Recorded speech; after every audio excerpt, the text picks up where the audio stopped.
Title: The Ghosts of Symphony. Description: a human sport becomes the galaxy's obsession. On the edge of space, a frontier town faces telepathic leviathans. Hashtag HFY, hashtag sci-fi, hashtag sport. The bar was called the Rusty Rivet, a testament to frontier ingenuity and a complete lack of aesthetic grace.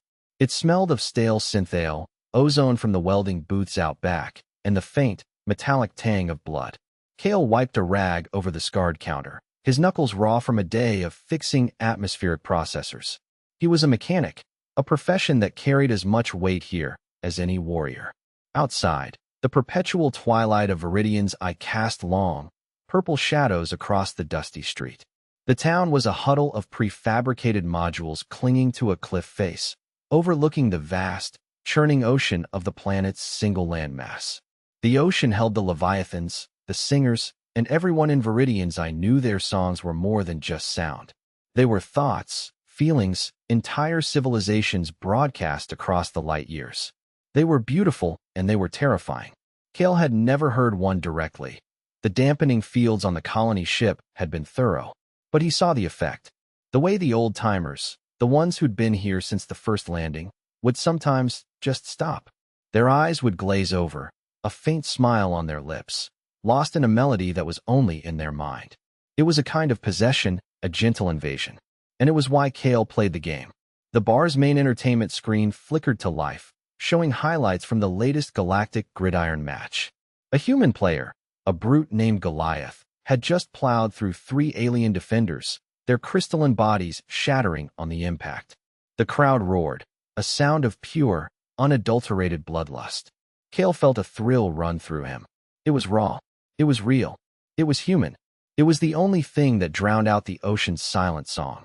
Cale's apartment was a cramped box above the Rusty Rivet, filled with the spare parts of his trade and the trophies of his passion.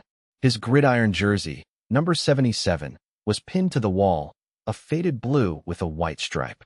He traced the number with a calloused finger. He wasn't the biggest or the fastest on his team, the Viridian Vultures, but he was the most relentless. He was a battering ram, a human wrecking ball. His coach, a scarred veteran named Eva Rostova, had a saying, "They have the song, Cale. We have the scream." She meant it literally. In the heat of a game, a human player could unleash a roar so primal, it could stun bioengineered opponents, a sonic weapon forged in the fury of 1,000,000 years of survival. It was our secret weapon, our capacity for controlled fury. But it wasn't just about anger. Eva had drilled it into them. It was about focus, about channeling the rage, the fear, the sheer desperation of being a species on the edge of everything, into a single, explosive act.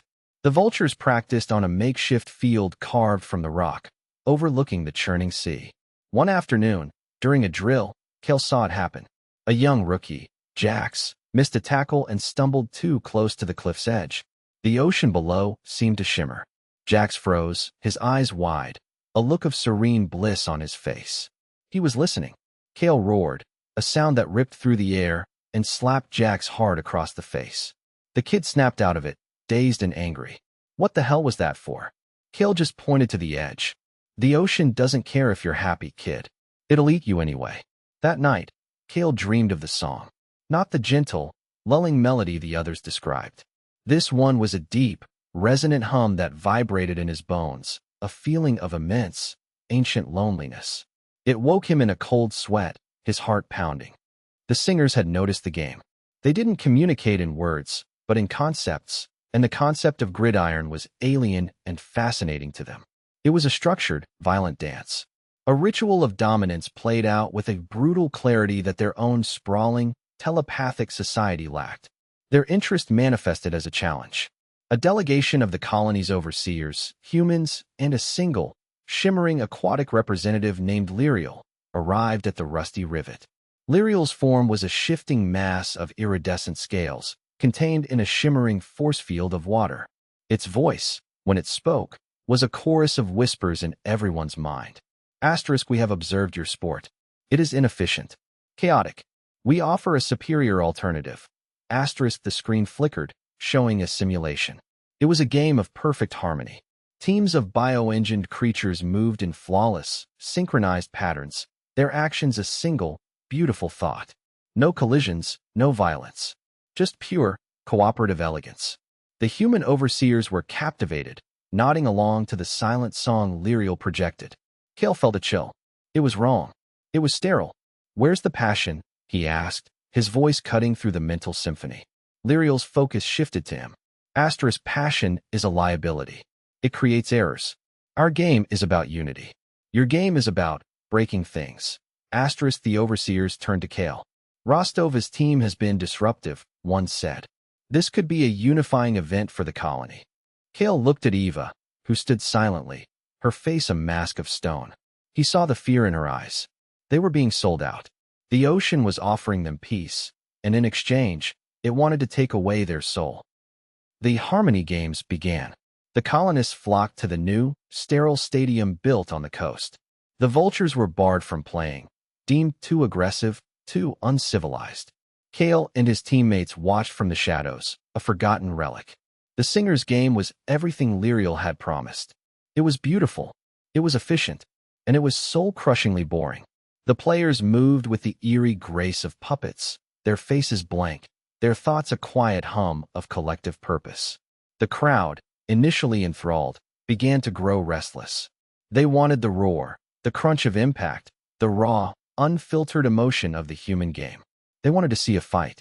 One evening, during a particularly dull exhibition, a section of the colonists started a chant. Not for the players, but for the vultures. Vultures! Vultures! The sound grew, a primal drumbeat that echoed across the stadium. Lyriel, watching from a private booth, projected a wave of soothing calm, an attempt to quell the disturbance. But the colonists resisted. For the first time, Kale saw the singer's song not as a beautiful lullaby, but as a cage. It was an attempt to smother the very thing that made them human. Eva made a decision. She led the vultures onto the field. They didn't wear their jerseys, just their work clothes, stained with oil and grime. They walked to the center of the field, facing the perfect, synchronized team. The singer's players stopped, their harmony faltering for a fraction of a second. Eva looked at Kale, nodded once, and then the vultures began to play. It wasn't gridiron. It was chaos. Kale and Jax, the rookie he'd saved, ran a simple, brutal play. Jax took the ball and ran, not with the grace of a receiver, but with the panicked scramble of a man being hunted. He collided with a singer, not to tackle, but to shove him aside, a raw, physical act of defiance. The perfect harmony shattered. The singer's players recoiled, their minds reeling from the sudden, violent intrusion. The crowd erupted. The chant became a roar. Kale saw Lyriel in its booth, its shimmering form trembling. It had never encountered true, unstructured cruelty. It had never felt the cold, calculated fury of a species that would rather break than bend. And it had certainly never felt the boundless compassion that made Jael turn back and help a fallen singer to its feet, a gesture of mercy in the middle of the storm. The singer's song faltered, not from beauty, but from confusion. The ocean had learned its lesson. The Ghosts of Symphony were not listeners. They were players, and the game was just beginning.